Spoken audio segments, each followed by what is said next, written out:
બેસો બેસો બેસો મહેમાન. હા અમારો સુંદર સુશીલ દીકરો. તમારે ખેતર ને જમીન ને એવું તો હશે કા? કેમ તમારી દીકરીને દાડીએ મોકલવી હતી? ના ના ના, અમારી છોકરી દાડી બાડી ખેતરે નહીં જાય હો. તો કઈ વાંધો નહીં, 200 વીઘા ખેતરનું. હે દીકરા?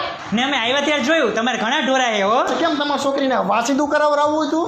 ના ના ના ના, અમારી છોકરી વાસીદું નહીં કરે હો. તો કઈ વાંધો નહીં, ઢોરાને વેચી મારશું. હે દીકરા? ને તમારું ઘર હે મોટું લાગે હે. તો કેમ તમારી છોકરીને પોતું કરાવરાવવું હતું?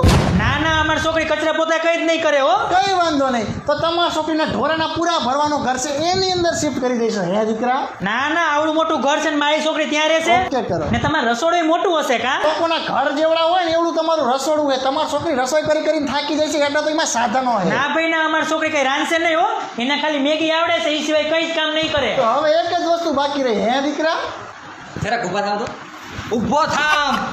પપ્પા ઓલો ધોકો લાવો તો ઊભો ન થાતો. થાવું ઊભો થાવું.